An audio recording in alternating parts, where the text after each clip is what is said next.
တမိုင်းဦးကလေးကမြန်မာတို့ရဲ့ AR မီဝမ်ဟာမင်းကောင်းမင်းမြတ်တို့ရဲ့ဖုံးတကိုးတဲ့စီပန်ဝါပြောခဲ့ပါတယ်။ကုန်းမောင်နေပြည်တော်ကြီးဟာအရှိတောင်အာရှရဲ့နှလုံးသားပေါ်လို့ဖြစ်ခဲ့ပြီးငြိမ်းချမ်းမှုနဲ့ယဉ်ကျေးမှုတို့ရဲ့စံပြဖြစ်ခဲ့တယ်။ဒါပေမဲ့နေဝင်ချင်းတင်တိုက်သူလိုပဲကြီးကျယ်တဲ့ဖုံးတကိုးရဲ့နောက်ွယ်မှာတော့ကြီးမားတဲ့ချင်းချောင်မှုကြီးကခိုးအောင်နေခဲ့ပါရဲ့။မင်းသမီးနော်ကလျာဒေဝီဘရင်သမီးတော်တွေထဲမှာရုပ်ရည်အချောင်မောဆုံးတွေမကပဲဉာဏ်ပညာနဲ့တနာကျင်နာတတ်တဲ့နှလုံးသားကြောင့်လဲအားလုံးကချစ်ခင်ကြသူဒါပေမဲ့ဒီနေ့တော့မင်းသမီးရဲ့မျက်ဝန်းလေဟာငြင်းချမ်းမှုမရှိခဲ့ပါဘူးအရှင်မင်းသမီးအနောက်ဘက်နယ်စပ်ကသတင်းစကားတွေကမကောင်းဘူးပုံငံမှုတွေကတနေ့တစ်နေ့ပူပြင်းထန်လာပြီးအဝေးရောက်စစ်တူကြီးတွေလည်းအဆက်အသွယ်ပြတ်နေပြီငါသိတယ်အမကြီးခမီးကောဖျားလည်းဒီအေးအတွက်ညှင်းနဲ့တဲ့အထိတိုင်ပင်နေရတာဒါကြောင့်လဲခမီးတော်ကဒီနေ့မှာတနိုင်ငံလုံးကိုအမိန့်တော်ဖြန့်နှန်းထုတ်လိုက်တာပေါ့ငါတို့ရဲ့နေပြည်တော်ကြီးကိုဘေးရန်ပေါင်းစုံကနေကာကွယ်နိုင်ဖို့နဲ့အနာဂတ်ရဲ့စစ်တေနာပတိချုပ်ကိုရွေးချယ်နိုင်ဖို့ငါမင်းကြီးကိုယ်တိုင်စီစဉ်တဲ့သူရဲကောင်းရွေးချယ်ပွဲကြီးကိုဒီနေ့မှာစတင်ကျင်းပဖို့အမိန့်ထုတ်လိုက်တယ်အမိန့်တော်တောင်တနိုင်ငံလုံးကလက်ယုံရည်နှလုံးရည်ပြေသွားလိုက်ဘသူမဆိုပါဝင်ရှင်းပြိုင်နိုင်တယ်အနိုင်ရတဲ့သူဟာနေပြည်တော်ရဲ့အဆောင်ရှောက်ပွဲကိုရရှိမှာဖြစ်တယ်လို့ငါတို့ရဲ့ဘရင်သမီးတော်ကလျာဒေဝနီနဲ့လက်ထပ်ဖို့လဲအခွင့်အရေးရရှိမှာဖြစ်တယ်ဒီအမိန့်တော်ဟာနေပြည်တော်ကမင်းကြီးမင်းသားတွေတည်းမကပဲကုန်းမောင်အင်ပါယာရဲ့အစွန်အဖျားကရဲရင်နဲ့လူငယ်တွေရဲ့နှလုံးသားကိုလည်းလှုပ်ခတ်စေခဲ့တယ်။သူတို့တွေကတယောက်ကတော့မောင်ဟိန်းအာနာကိုမတ်မောတဲ့မင်းကြီးမင်းသားတွေကိုယ်ပိုင်အစွမ်းစားကိုတက်တည်ပြခြင်းတဲ့သူရဲကောင်းတွေအားလုံးဟာနေပြည်တော်ကိုစုပြုံရောက်ရှိလာကြပြီ။ဘသူကနေပြည်တော်ရဲ့အဆောင်အရှောက်ဖေလာမလဲ။ဘသူကမင်းသမီးရဲ့နှလုံးသားကိုရယူနိုင်မလဲ။တမိုင်းရဲ့စာမျက်နှာတစ်ကိုစတင်ဖို့ဒါဟာအစဦးရဲ့ခြေလဲနေပါပဲ။နေပြည်တော်ရဲ့လေးကျင်ရီကွင်းပင်ကြီးဟာအနယ်အရက်ရက်ကရောက်ရှိလာတဲ့သူရဲကောင်းတွေစစ်တဲတော်တွေနဲ့ပြည့်နှံ့လူနေပါတယ်။လူအုပ်ကြီးရဲ့အဆူညံတန်တွေကြားမှာရင်ခွန်တန်တွေကလည်းအပြိုင်ဆိုင်မြန်နေကြတယ်။ဒါဟာရိုးရိုးတိုက်ပွဲတစ်ခုမဟုတ်ဘဲမိမိတို့ရဲ့ကံကြမ္မာကိုပြောင်းလဲပေးမဲ့ပွဲတော်ကြီးတစ်ခုပါ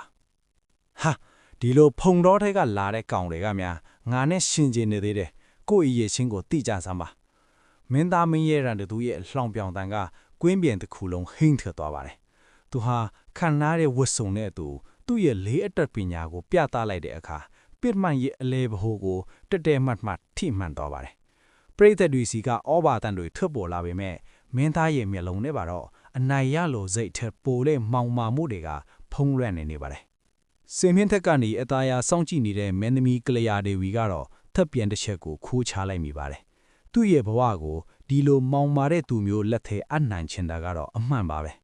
မင်းသမီးရဲ့အကြည့်တွေဟာလူအုပ်ကြားတဲ့ကထူးခြားတဲ့လူငယ်တယောက်စီမှာရက်တန့်သွားပါတယ်အဝတ်အစားဆုပ်ပြက်နဲ့ဒါပေမဲ့မျက်လုံးတွေကတော့စူးရှတောက်ပါနေတဲ့မောင်ဟင်းသူ့အလဲရောက်လာတဲ့အခါမှာတော့လူအုပ်ကြီးကရေမောတန်နဲ့ထွက်ပေါ်လာပါတယ်ကြည်စမ်းဒီရွာသားက4000ကောင်းကောင်းကင်တတ်ပါမလားမောင်ဟင်းကတော့ဘုသူစကားကိုမှခယူးမဆိုင်ဖဲလေးချိုးကိုအသားအရဆွဲလိုက်ပါတယ်သူ့ရဲ့အာယုံကပြစ်မတ်ထက်ကိုပိုပြီးနက်ရှိုင်းနေတယ်လို့ပါပဲလေးများလွတ်ခတ်သွားတဲ့အတန်နဲ့အတူကွင်းပြင်တစ်ခုလုံးတိတ်ဆိတ်သွားတယ်မောင်ဟိန်းပြစ်လိုက်တဲ့မြားဟာမင်းသားပြစ်သွားတဲ့မြားကိုထက်လျက်သားခွဲထွက်ပြီးပြစ်မှတ်ရဲ့အလဲတက်တဲ့ပါစိုက်ဝင်သွားခဲ့ပါတယ်မင်းသားရဲ့မျက်နှာဟာဒေါသကြောင့်หนีမြန်းသွားပြီးကွင်းပြင်တစ်ခုလုံးအံ့ဩမှန်သက်ခြင်းတွေဖုံးလွှမ်းသွားပါတယ်မင်းမီကလျာဒေမီရဲ့နှုတ်ဖျားမှာတော့မတိမတာလီပြုံးလိုက်တဲ့အရေးအယောင်လေးပေါ်လာခဲ့ပါတယ်ဒါပေမဲ့ဒါဟာပထမဆုံးစမ်းသပ်မှုသာရှိပါသေးတယ်ရှေ့မှာပိုပြီးခက်ခဲတဲ့အသက်အန္တရာယ်ရှိတဲ့စိန်ခေါ်မှုတွေကစောင့်ကြိုနေပါတယ်မောင်ဟင်းအနေနဲ့ဒီမောင်မာတဲ့မင်းသားကိုဆက်ပြီးရှင်းပြနိုင်မှာမလားပြစ်မှတ်ကိုထက်ရက်သားခွဲထွက်သွားတဲ့မြားကြောင့်လေ့ကျင့်ရေးကွင်းပင်တစ်ခုလုံးသုတ်တန်တစ်စပြင်လုံးတိတ်ဆိတ်သွားပါတယ်မင်းသားမင်းရဲ့ရန်သူရဲ့မျက်နှာကတော့အရှက်ရမှုနဲ့ဒေါသကြောင့်တုန်ကြီးနေပြီးသူ့ရဲ့နောက်လိုက်တွေကလည်းဘာလို့ရမှန်းမသိဖြစ်နေကြတယ်ဒါဟာကံကောင်းရုံတသက်ပါပဲခမေးတော်တကယ်သူရဲကောင်းဆိုတာဓာရေးလန်ရေးပါလဲကျွမ်းကျင်ရပါမယ်မင်းသားရဲ့ကန့်ကွက်စကားကိုဘရင်ကြီးကခေါင်းငိတ်လက်ခံလိုက်ပြီးဒုတိယမြောက်စိန်ခုံမှုကိုကြေညာလိုက်ပါတယ်အဲ့ဒါကတော့မြေကြီးပြင်ပေါ်မှာတွေ့တန်းထားတဲ့ဝါလုံးတန်းတွေပေါ်မှာဟန့်ချက်ထီရဲတိုက်ခိုက်ရမယ့်ဓာရေးပြန်ကွဲပါမယ်မောင်ဟင်းတော့ဒါဟာအခက်ခဲဆုံးစိန်ခုံမှုတစ်ခုဖြစ်လာခဲ့ပါတယ်ပြန်ကကတော့မင်းသားရဲ့လက်ယုံထိတ်တဲ့အရက်9ပေနီးပါးရှိတဲ့စစ်သူကြီးတရားပါရေပြင်းထက်ကဝါလုံးတွေကလှောက်ခါနေပြီးခြေချော်တာနဲ့ရှုံးနေတော့မှာပါတိုက်ပွဲစတင်တာနဲ့စစ်သူကြီးရဲ့အားပါတဲ့ဓာချက်တွေက မောင်ဟင်းကိုအတင်းချက်ဖိအားပေးလာပါတယ်မောင်ဟင်းဟာဟန်ချက်ပြက်ပြီးရေထဲကျလူနီးပါးဖြစ်သွားတဲ့အချိန်ပေါ်တဲ့လူအုပ်ကြားတဲ့ကနေမင်းသမီးကလျာဒေဝီရဲ့စိုးရိမ်တကြီးချိနေတဲ့အကြည့်ကိုသတိထားမိလိုက်တယ်အဲ့ဒီအကြည့်ကမောင်ဟင်းကိုအင်အားတစ်တွေပေးလိုက်တယ်လို့ပါပဲသူဟာဝါလုံးပေါ်မှာလိပ်ပြာတကောင်လိုပေါ်ပန်းစွာခုံပြန်ရင်းစစ်သူကြီးရဲ့ဓားချက်တွေကိုရှောင်တိန်လိုက်ပါတယ်နောက်ဆုံးမှာတော့မြန်ဆန်လို့နဲ့လှဲကွက်တစ်ခုနဲ့စစ်သူကြီးရဲ့ဓားကိုရေထဲကိုလွှင့်ပစ်လိုက်နိုင်ရတယ်ဒုတိယမြောက်အောင်မြေကိုမောင်ဟင်းရရှိသွားခဲ့ပြီဒါပေမဲ့မင်းသားမင်းရဲ့ရန်သူရဲ့မြေဝန်းဒီထဲမှာတော့ရက်ဆက်တဲ့အကြံစီတစ်ခုပေါ်ပေါက်လာပါတယ်သူဟာမောင်ဟင်းကိုတရားမျှတတဲ့နီလန်းနဲ့အနိုင်မရနိုင်မှန်းသိသွားတဲ့အခါရှိုးဝှက်တဲ့လှုပ်ကြံမှုတွေကစတင်ပါတော့တယ်ဘေးအန္တရာယ်တွေကမောင်ဟင်းရဲ့နောက်ွယ်မှာအရေးလိုလိုက်နေပါပြီသူနောက်ထပ်စိန်ခေါ်မှုတွေကိုဘလို့ကြော်ဖြတ်မလဲခဏတာတိတ်ဆိတ်သွားပြီးနောက်ခညာထေဝါတော့နောက်ခံဒေဂီတာနဲ့အတူအတန်ထွက်လာသည်နေပြည်တော်ရဲ့ကောင်းကင်ယံမှာပူပြင်းတဲ့နေရောင်ကြီးတွေဟာတဖြည်းဖြည်းမှိန်ဖွက်လာပြီးရွှေရောင်ဝင်းပနေတဲ့နန်းတော်ကြီးရဲ့အမိုးကားတွေပေါ်မှာခရိုင်းရောင်တန်းစာပြူလာပါပြီဒါပေမဲ့နေဝင်ချင်းရဲ့ငင်းချမှုဟာလေ့ကျင့်ရေးကွင်းပင်ကြီးစီကိုတော့ရောက်မလာခဲ့ပါဘူးအဲ့ဒီအစားပိုပြီးပြင်းထန်တဲ့ပိုပြီးလေးလံတဲ့တင်မားမှုတွေကသာကွင်းပင်တစ်ခုလုံးကိုလွှမ်းခြုံထားပါတယ်စီတော်ကြီးတွေရဲ့တဒိန်ဒိန်မြည်ဟိမ့်တန်တွေဟာရင်ခုန်တန်တွေကိုအပြိုင်ဆိုင်နှိုးဆွမ်းနေသလိုပါပဲဒါဟာရိုးရိုးလက်ယုံကြီးပြိုင်ကွဲမဟုတ်တော့ပါဘူးဒါဟာကုန်းပေါင်အင်ပါယာရဲ့အနာဂတ်မင်းသမီးကလျာဒေဝီရဲ့ကံကြမ္မာအမှန်တရားနဲ့မောင်မာမှုတို့ရဲ့တိုက်ပွဲတစ်ခုဖြစ်လာခဲ့ပါပြီခဏတာတိတ်ဆိတ်သွားပြီးနောက်မင်းသားမင်းရဲ့ရန်သူဟာသူ့ရဲ့ရွှေရောင်တောက်ပနေတဲ့ဝတ်စုံပြေကိုဆင်ရင်ထားပြီးကွင်းပြင်ရဲ့အလဲတတဲ့မှာမောင်မာစွာရပ်နေပါတယ်သူ့ရဲ့လက်ထက်မှာတော့အနုပညာလက်ရမြောက်လာသောလေးနဲ့မြောက်ကိုကင်ထားပြီးသူ့ရဲ့မျက်လုံးတွေထဲမှာတော့အဆက်ရမှုနဲ့ဒေါသတွေကတောက်လောင်နေပါတယ်ပြီးခဲ့တဲ့အပိုင်းမှာမောင်ဟင်းရဲ့မြားချက်ကသူ့ရဲ့မြားကိုထက်ရက်သားခွဲထွက်သွားတာကိုသူဘလို့မှမေ့လို့မရနိုင်ပါဘူးအဲ့ဒီအဆက်ရမှုကိုသွေးနဲ့ဆေးကြောပေါ်သူဆုံးဖြတ်ထားပုံရပါတယ်သူ့ရဲ့နောက်ွယ်မှာတော့လောက်ကျန်သူတွေလုယူစားရတဲ့မနဖုံးဆွတ်ထားတဲ့လူမဲကြီးတွေဟာအရေးလိုရပ်နေကြတယ်သူတို့ဟာမင်းသားရဲ့လူရှိုချက်တွေကိုတဲဆောင်ထားတဲ့အန်ဒီရရှိတဲ့တက်တော်ဆောင်နေပါပဲတစ်ချိန်တည်းမှာပဲအေယာဝတီမြစ်ကမ်းဘေးမှာတိတ်ဆိတ်တဲ့နေရာလေးတစ်ခုမှာတော့မောင်ဟင်းဟာသူ့ရဲ့ဆရာသမားဖြစ်သူစပင်းဖြူဖြူနဲ့အဖိုးအိုနဲ့အတူရှိနေပါတယ်အဖိုးအိုရဲ့မျက်နှာဟာတက်တုံတက်တာရှိနေပေမဲ့သူ့ရဲ့မျက်လုံးတွေကတော့မောင်ဟင်းကိုစိုးရိမ်တကြီးကြီးနေပါတယ်သူဟာမောင်ဟင်းရဲ့ပခုံးကိုဆုပ်ကိုင်လိုက်ပြီးနှလုံးသားထဲကိုရောက်သွားမယ့်စကားတွေကိုအသားရဖျောက်လိုက်ပါတယ်ငါတပည့်မင်းသားဟာတရားမျှတတဲ့နီလန်းနဲ့အနိုင်ရကိုစ조사မှာမဟုတ်ဘူးအခုချိန်ကစပြီးမင်းရဲ့ပြိုင်ဘက်ကမင်းသားတယောက်တည်းမဟုတ်တော့ဘူးသူ့ရဲ့ရုပ်မာတဲ့အကြံစီးတွေလည်းပါဝင်နေပြီဒါကြောင့်တတိနဲ့ရင်ပြိုင်ပါမင်းရဲ့နှလုံးသားကိုတင်းငင်အောင်ထားပါတဲ့အဖိုးအိုရဲ့စကားတွေဟာမောင်ဟင်းရဲ့စိတ်ကိုပိုပြီးခိုင်မာစေခဲ့ပါတယ်ရွှေနန်းတော်ရဲ့အမြင့်ဆုံးပြတိုက်ပေါ်မှာတော့မင်းသမီးကလျာဒေဝီဟာလက်အုပ်ကလေးချီရင်စိုးရိမ်တကြီးစောင့်ကြည့်နေပါတယ်သူ့ရဲ့မျက်လုံးတွေဟာကွင်းမြင့်ထဲကမောင်ဟင်းစီမှာရက်တက်နေပြီမဲ့သူ့ရဲ့စိတ်ကတော့ဖျားရှည်မှာဆုတောင်းနေပြီပါတယ်အိုဖျားသခင်မောင်ဟင်းကိုစောင့်ရှောက်တော်မူပါအမှန်တရားကိုအနိုင်ရစေတော်မူပါတယ်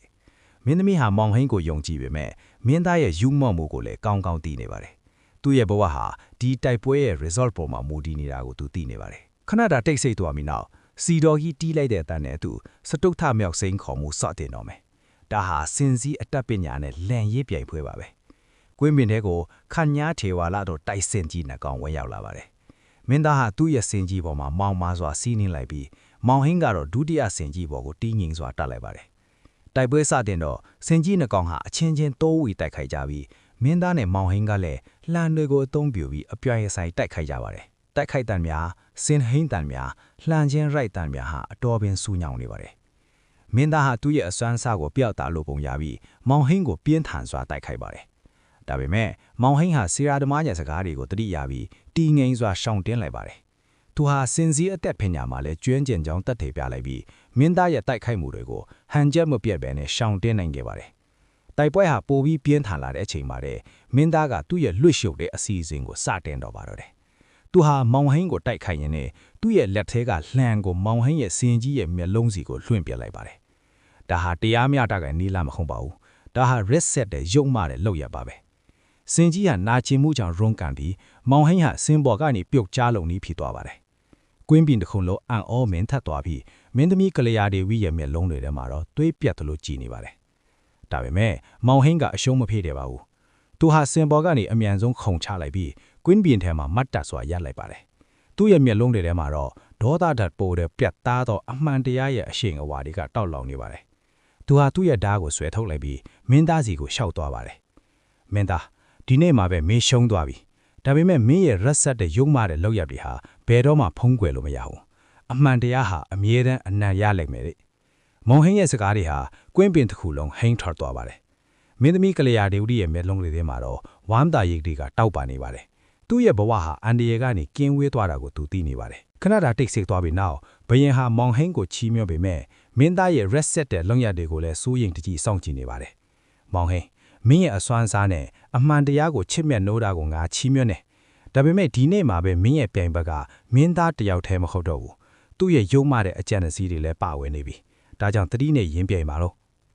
ဘယင်ကြီးရဲ့စကားတွေဟာမောင်ဟင်းကိုပိုပြီးခိုင်မာစေခဲ့ပါတယ်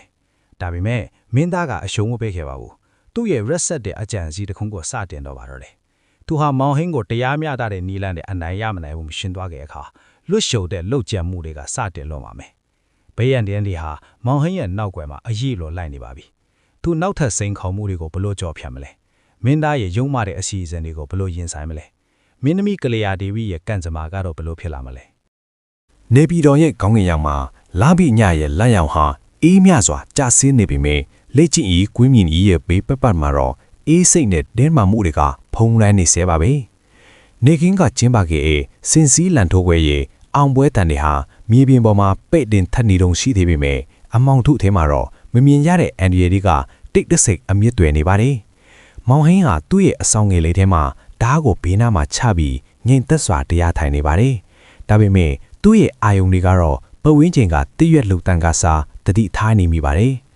၆ကပ်နေတဲ့ညင်းနက်တန်းကောင်ရဲမှာရုတ်တရက်ဆိုသလိုအဆောင်အကင်းဘက်ကတစ်ကိုင်းချိုးတန်တဲတဲလေးတစ်ခုထွက်ပေါ်လာတယ်မောင်ဟင်းရဲ့မျက်ဝန်းတွေဟာအမောင်ထဲမှာဆူးရှာစွာပွင့်လာခဲ့ပါတယ်လေးထုထဲမှာတန်ကြီးနက်နဲ့အကျူလှုပ်ကြံသူတွေရဲ့တပ်ဖြတ်လို့တဲ့အရှင်းအဝါကိုသူခံစားလိုက်ရတယ်ခဏချင်းပါပဲအဆောင်ရဲ့အမိုးပေါ်ကနေမျက်နှာခွန်းဆွလီမဲငှားရောင်လောက်ဟာငှက်ဆိုးတွေလိုခုန်ဆင်းလာပြီးမောင်ဟင်းစီကိုဓားမြောင်နေနဲ့တပြိုင်နက်တည်းထိုးဆိုင်လိုက်ကြတယ်မောင်ဟင်းဟာလေးမြန်လက်အရှိန်နဲ့ဘေးကိုလှည့်ထွက်လိုက်ပြီးသူ့ရဲ့ဓားကိုဆွဲထုတ်လိုက်ပါတယ်အမောင်ထဲမှာဓားချင်းရိုင်းမိတဲ့မီးပွင့်တွေဟာလေးရစီးလက်တလို့ထပ်ပေါ်လာတယ်ဒီလူတွေဟာတာမန်လူတွေမဟုတ်ပဲအထူးလေ့ကျင့်ထားတဲ့လူကျန်သူတွေဆိုတာသူသိလိုက်ပြီသူတို့ရဲ့တိုက်ကွက်တွေကရက်ဆက်ပြီးတိကျလွန်လာပါတယ်ဘသူကမင်းတို့ကိုစေခိုင်းတာလဲလို့မောင်ဟင်းကမေးလိုက်ပေမဲ့ပြန်ထွက်လာတာကတော့အေးစိတ်နဲ့ဓားချက်တွေသာဖြစ်ပါတယ်တိုက်ပွဲဟာအဆန်ငယ်လီထဲမှာပိုပြီးပြင်းထန်လာတယ်မောင်ဟင်းဟာတယောက်ချင်းစီကိုရင်ဆိုင်ရင်အပြင်ဘက်ကိုဆုတ်ခွာလာခဲ့ပါတယ်ကွင်းပြင်ကျရောက်တဲ့အခါမှာတော့လူကျန်သူတွေကသူ့ကိုဝိုင်းထားလိုက်ကြပြီအဲ့ဒီအချိန်မှာပဲအမောင်တဲကနေအေးစိတ်နဲ့ရေမောတန်တကူထပ်ပေါ်လာတယ်အဲ့ဒါဟာမင်းသားမင်းရဲ့ရန်တကူရဲ့အတန်ပါပဲမင်းသားဟာအဝေးကနေမင်းပေါ်မှာထိုင်ရင်ဒီလူကျန်မှုကိုကျေနပ်စွာစောင့်ကြည့်နေပါတယ်မောင်ဟင်းမင်းရဲ့ကံကြမ္မာကဒီညမှာပဲကုံဆုံးရတော့မယ်မင်းကိုငားလက်နဲ့မတက်ရပေမဲ့မင်းရဲ့အလောင်းကိုတော့မြင်ရမှာပဲလို့မင်းသားကခတ်တူတူရေရွတ်လိုက်ပါတယ်မောင်ဟင်းဟာထန်ရအချို့ရရှိထားပေမဲ့သူ့ရဲ့စိတ်ဓာတ်ကတော့ပိုပြီးတောက်ပါလာပါတယ်သူဟာဆရာသမားတင်ပေးထားတဲ့လေးပွေဓာတ်ကွက်ကိုအသုံးပြုပြီးလှုပ်ကြံသူတွေကိုပြန်လဲတိုက်ခိုက်ပါတော့တယ်သူ့ရဲ့ဓာတ်အရှင်ဟာမြင်ရယုံမြတာရှိပြီးလှုပ်ကြံသူတွေဟာတယောက်ချင်းစီလဲသွားကြပါတယ်နောက်ဆုံးကြံတဲ့တယောက်ကထပ်ပြေးဖို့ကြိုးစားပေမဲ့မောင်ဟင်းရဲ့ဓာတ်ချက်ကသူ့ရဲ့မျက်နှာခွန်းကိုခွဲချလိုက်ပါတယ်အဲ့ဒီအခါမှာပေါ်လာတဲ့မျက်နှာဟာမင်းသားရဲ့ရင်းနှီးတဲ့တက်တော်ဆောင်တယောက်ထိနေပါတယ်မောင်ဟင်းဟာမင်းသားရှိရာစီကိုအပြင်းထန်ပြေးဝင်သွားပါတယ်ဒါပေမဲ့မင်းသားဟာမြင်းကိုနင်းပြီးအမောင်ထဲကိုပျောက်ကွယ်သွားခဲ့ပါပြီကြံရစ်ခဲ့တာကတော့သွေးဆွဲနေတဲ့ကွင်းပြင်နဲ့မောင်ဟင်းရဲ့အပြင်းထန်အရှူတန်းတွေသာဖြစ်ပါတယ်ဒီလုတ်ကြံမှုဟာသူ့ကိုပိုးပြီးတတိကြီးစေသလိုမင်းသားရဲ့ရုပ်မားမှုကိုလည်းတလောကလုံးသိအောင်လုပ်ဖို့သူဆုံးဖြတ်လိုက်ပါတယ်နောက်နေ့မနက်မှာတော့နေပြည်တော်ရဲ့နိုင်ရင်ပင်မှာပိုးပြီးကြီးကွယ်တဲ့သတင်းတစ်ခုပြန့်နှံ့နေပါတယ်အဲ့ဒါကဘရင်ကကြီးကိုယ်တိုင်ကြေညာလိုက်တဲ့နောက်ဆုံးစိန်ခေါ်မှုပါပဲဒီစိန်ခေါ်မှုကလေယုံရည်ပြိုင်ပွဲမဟုတ်တော့ပဲတစားတောင်ကြားလို့ခေါ်တဲ့ NDA ရှိတဲ့တောင်တန်းကြီးထက်ကိုတွားပြီးရှေးဟောင်းဘရင်တွေရဲ့ရတနာဓာတ်တော်ကိုရှာဖွေရမှာဖြစ်တယ်အဲ့ဒီတောင်ကြားဟာလမ်းပြောက်လွယ်သလိုထူးဆန်းတဲ့သားတွေနဲ့စိတ်အာရုံကိုလှည့်ချလိုက်တဲ့မော်ဒတ်တွေရှိတယ်လို့လူပြောများနေပါတယ်မင်းသမီးနော်ကလျာဒေဗီဟာဒီသတင်းကိုကြားတဲ့အခါမှာတော့သူ့ရဲ့မျက်နှာဟာဖြူလျော်သွားပါတယ်ဒီတောင်ကြားတွေကိုတွားတဲ့သူတွေဟာ ပြန်မလာစတန်းပျောက်ကွယ်သွားကြတာကိုသူသိနေတာကြောင့်ပါပဲသူဟာမောင်ဟင်းကိုလွတ်လျှော့၍တွေ့ဆုံဖို့ကြိုးစားပါတယ်နန်းတော်နောက်ခဲကညောင်ပင်ကြီးအောက်မှာသူတို့နှစ်ယောက်ဆုံတွေ့ဟေးချိန်မှာမင်းသမီးရဲ့မျက်လုံးထဲမှာမျက်ရည်တွေဝဲနေပါတယ်မောင်ဟင်းဒီတခါတော့မသွားပါနဲ့တော့လားမင်းသားကမင်းကိုအဲ့ဒီမှာလောက်ကြံဖို့အစီအစဉ်တွေအများကြီးရှိနေလိမ့်မယ်လို့မင်းသမီးကတိုးလို့ရှို့တောင်းပန်ပါတယ်ဒါပေမဲ့မောင်ဟင်းကတော့မင်းသမီးရဲ့လက်ကိုအသားရဆုပ်လိုက်ပြီးမင်းသမီးကျွန်တော်မသွားလို့မဖြစ်ဘူးကျွန်တော်မသွားရင်မင်းသားကအလိုလိုအနိုင်ရသွားလိမ့်မယ်အဲ့ဒီခါကျရင်မင်းသမီးရဲ့ဘဝကငရဲခမ်းဖြစ်သွားလိမ့်မယ်ကျွန်တော်ကိုယုံကြည်ပါကျွန်တော်ပြန်လာခဲ့ပါမယ်လို့ကတိပေးလိုက်ပါတယ်မောင်ဟင်းရဲ့စကားတွေဟာမင်းသမီးကိုအင်အားဖြစ်စေသလိုရင်ထဲမှာလည်းတလက်လက်တုံရင်စေပါတယ်ပြိုင်ပွဲဝင်ဖို့ပြင်ဆင်နေတဲ့မောင်ဟင်းစီကိုသူ့ရဲ့ဆရာသမားအဖိုးကိုရောက်လာပါတယ်အဖိုးဟာမောင်ဟင်းကိုထူးဆိုင်တဲ့ကြောက်စိမ့်ဆွဲသီးလေးတစ်ခုပေးလိုက်ပါတယ်ဒီဆွဲသီးကမင်းရဲ့စိတ်ကိုတည်ငြိမ်စေလိမ့်မယ်သစ္စာတောင်ကြားထဲမှာမင်းမြင်ရတဲ့အရာအလုံးဟာအစ်စ်မဟုတ်ဘူးမင်းရဲ့နှလုံးသားကပြတာရဲ့လမ်းကိုပဲယုံကြည်ပါလို့မှာကြားလိုက်ပါတယ်မောင်ဟင်းဟာဆရာသမားကိုကတော့ပြီးတောင်ကြားစီကိုထွက်ခွာဖို့ပြင်ဆင်ပါတယ်တစ်ဖက်မှာတော့မင်းသားမင်းရဲ့ရန်တူဟာသူ့ရဲ့နောက်လိုက်တွေကိုတိတ်တဆိတ်ဆူဝေးထားပါတယ်သူဟာဒီတောင်ကြားထဲမှာပဲမောင်ဟင်းကိုအပီးတိုင်းဖျောက်ဖျက်ဖြစ်သူအသေးအချာစီစဉ်ထားပါတယ်ဒီတခါတော့သူပြန်မလာစေတော့ဘူးတောင်ကြားရဲ့လက်သားတွေကသူ့ကိုစားပစ်လိမ့်မယ်လို့မင်းသားကရက်ဆက်စွာပြောလိုက်ပါတယ်နီဝင်ချင်းရောက်တဲ့အခါမှာမောင်ဟင်းတို့မင်းသားတို့ဟာတစ္ဆာတောင်ကြားရဲ့အဝင်းတော်မှာရက်နေပါတယ်တောင်ကြားကြီးဟာမောင်မဲပြီးထုံးဆန်းတဲ့မြို့နှင်းတွေဖုံးလွှမ်းနေပါတယ်သူတို့နှစ်ယောက်ဟာမတူညီတဲ့လမ်းနှစ်ခုကတောင်ကြားလေးကိုဝင်ရောက်သွားကြပါပြီမောင်ဟင်းဟာခြေလမ်းတိုင်းမှာအန်ဒီယေကိုခံစားနေစေသလိုသူ့ရဲ့ဆွဲသီးလေးကလည်းတစ်ဖြက်ဖြက်တောက်ပါလာပါတယ်တောင်ကြားရဲ့ရောက်တာနဲ့ထုံးဆန်းတဲ့အတန်တွေကမောင်ဟင်းကိုစတင်နှောက်ယှက်ပါတော့တယ်သူ့ရဲ့မိဘတွေရဲ့အတန်မင်းသမီးရဲ့အော်ဟိန်တန်တွေဟာလေထဲမှာပြန့်လွင့်နေပါတယ်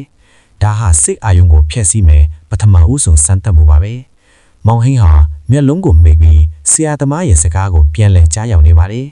်အပြင်ဘက်ကအတန်တွေကိုနားမယောင်နဲ့မင်းရဲ့ရီမှန်းချက်ကိုပဲမြင်ရောက်ကြည့်တယ်